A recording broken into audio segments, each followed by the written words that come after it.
Hello students, revolution that influenced the world in അവസാനത്തെ പോർഷനാണ് the Chinese revolution. China റവല്യൂഷനെ witness ചെയ്തത് ഒരു 20th സെഞ്ചുറിക്കായപ്പോഴാണ്. അവരുടെ ഫോറിൻ റൂൾസിനെതിരെയും മൊണാർക്കി അതായത് രാജവാഴ്ചയ്ക്കെതിരെയൊക്കെയാണ് റവല്യൂഷൻ നടത്തിയത്. അതുപോലെ തന്നെ യൂറോപ്പിൻ്റെയും അമേരിക്കൻ്റെയും കൊളോണിയൽ പവേഴ്സ് അത് മറ്റു രാജ്യങ്ങളിൽ നിന്നും വ്യത്യസ്തമായിട്ടാണ് അവർ ചൈനേൻ്റെ മേലെ ഇംപ്ലിമെൻ്റ് ചെയ്തത്. അത് ഏതൊക്കെയാണെന്ന് ചോദിച്ചാൽ ഒപ്പിയം ട്രേഡും അതുപോലെ തന്നെ ഓപ്പൺ ഡോർ ട്രേഡും. ഒപ്പിയം ട്രേഡ് എന്ന് പറഞ്ഞാൽ കറുപ്പ് കച്ചവടം. ഇത് രണ്ടുമായിരുന്നു അവർ വ്യത്യസ്തമായിട്ട് ചൈനയുടെ മേലെ ഇംപ്ലിമെൻ്റ് ചെയ്ത രണ്ട് പോളിസീസ്. ഇനി നമുക്ക് ഈ ഒരു പോളിസീസിനൊക്കെ കുറച്ചുകൂടെ ഡീറ്റെയിൽ ആയിട്ട് പഠിക്കാം. ആദ്യത്തേതാണ് ഒപ്പിയം ട്രേഡ്. ചൈനയിലെ സിൽക്ക്, ടീ, പിന്നെ മൺകുടങ്ങൾക്കൊക്കെ യൂറോപ്പിൻ്റെ എല്ലാ സ്ഥലത്തും ഭയങ്കര ഡിമാൻഡായിരുന്നു. ഇത് എക്സ്പോർട്ട് ചെയ്യലൂടെ ചൈനക്ക് ഭയങ്കരമായിട്ടുള്ള പ്രോഫിറ്റ് കൂടാൻ തുടങ്ങി. പക്ഷേ യൂറോപ്പിൽ നിന്നും ഒന്നും തന്നെ ചൈനയിലേക്ക് ഇമ്പോർട്ട് ചെയ്യാനില്ലാത്തതുകൊണ്ട് അവരുടെ ട്രേഡിന് ഭയങ്കരമായിട്ടുള്ള ലോസ് ഉണ്ടായി.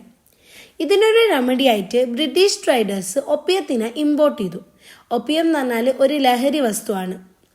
അത് ഇമ്പോർട്ട് ചെയ്തതോടുകൂടി ചൈനേൻ്റെ ട്രേഡിന് ഭയങ്കരമായിട്ട് എഫക്റ്റ് ചെയ്യാൻ തുടങ്ങി. അതുപോലെ ചൈനയിലെ ആൾക്കാർക്ക് മെൻ്റലി അത് ഇൻബാലൻസ് ചെയ്യാനും തുടങ്ങി.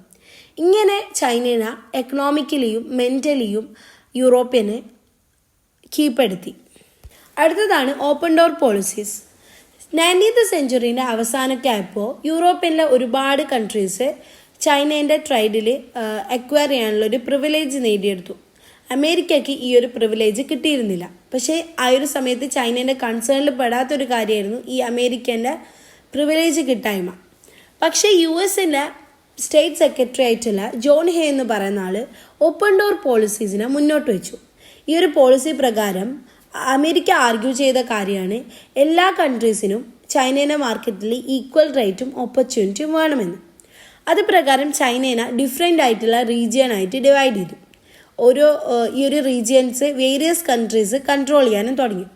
ഈ ഒരു പോളിസീൻ്റെ മെയിനായിട്ടുള്ള ഒരു എയിം എന്ന് പറഞ്ഞാൽ US ചൈനയിൽ ഇൻ്റർഫിയർ ചെയ്യാനുള്ള ഒരു ഓപ്പർച്യൂണിറ്റി ഉണ്ടായി കൊടുക്കുക എന്നുള്ളതായിരുന്നു.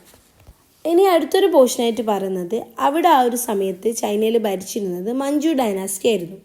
അവർ ഫോറിൻ ഇൻ്റർഫിയൻസിനെയും ഡൊമിനേഷനെയും ഒക്കെ ഭയങ്കരമായിട്ട് ഫേവർ ചെയ്തിരുന്നു. ഇത് തടയാൻ വേണ്ടിയിട്ട് ചൈനയിൽ 90s കുറേ സീക്രട്ട് ഓർഗനൈസേഷൻ ഉണ്ടാവാൻ തുടങ്ങി.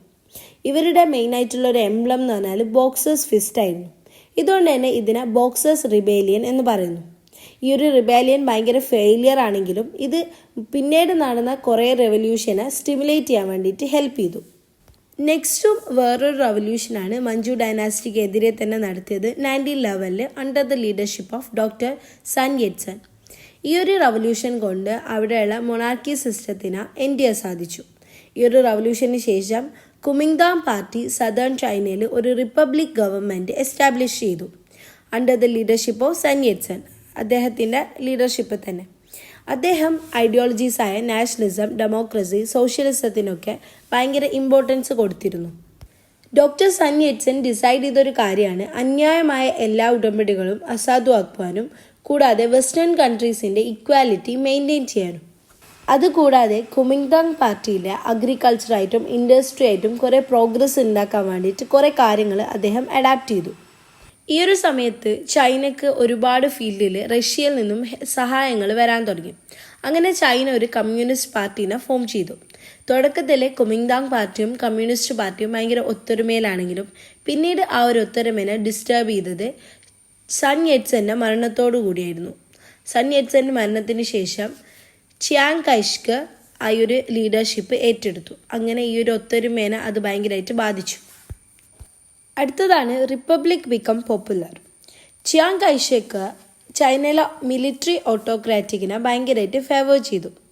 അദ്ദേഹം ഫോറിൻ പവേഴ്സ്, അമേരിക്ക ഇൻക്ലൂഡ് ചെയ്യുന്ന ഫോറിൻ പവേഴ്സിനെ ചൈനയിൽ ഇൻ്റർഫിയർ ചെയ്യാനുള്ള ഒരു ഓപ്പർച്യൂണിറ്റി ഉണ്ടായി കൊടുത്തു. അതുകൂടാതെ കമ്മ്യൂണിസ്റ്റ് പാർട്ടിയായിട്ടുള്ള കോപ്പറേഷനെ അദ്ദേഹം അവസാനിപ്പിച്ചു.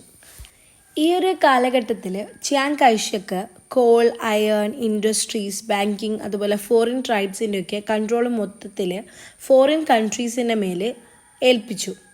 ഇതിനെതിരെ കമ്മ്യൂണിസ്റ്റ് പാർട്ടി ഭയങ്കരമായിട്ട് പ്രൊട്ടസ്റ്റ് ചെയ്തെങ്കിലും ചിയാങ് കൈഷക്ക് അവരൊക്കെ സുപ്രസ് ചെയ്തു. ഈ ഒരു സമയത്ത് മാവോ സെയ്തോങ് കമ്മ്യൂണിസ്റ്റ് പാർട്ടീൻ്റെ ലീഡർഷിപ്പ് ഏറ്റെടുത്തു. 1934 മാവോ സെയ്തോങ്ങിൻ്റെ ലീഡർഷിപ്പിൽ അവരൊരു ജേർണി സ്റ്റാർട്ട് ചെയ്തു. സൗത്ത് ചൈനയിലെ ക്യാങ്സി എന്ന സ്ഥലത്ത് നിന്നാണ് അവർ ഈ ജേർണി സ്റ്റാർട്ട് ചെയ്തത്. ഈ അഡ്വഞ്ചർ ട്രിപ്പ് എൻഡ് ചെയ്തത് നോർത്ത് വെസ്റ്റേൺ ചൈനയിലെ യെനൻ എന്ന സ്ഥലത്താണ്.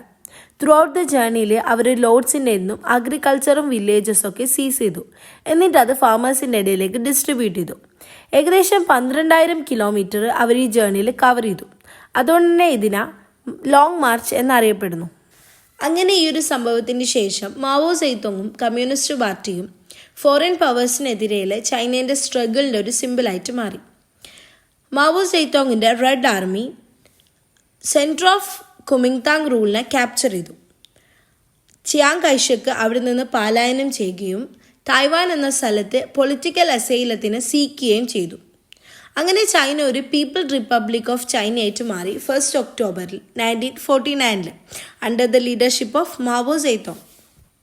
ഇതോടുകൂടി നമ്മുടെ ഫസ്റ്റ് ചാപ്റ്റർ ഇവിടെ അവസാനിച്ചു.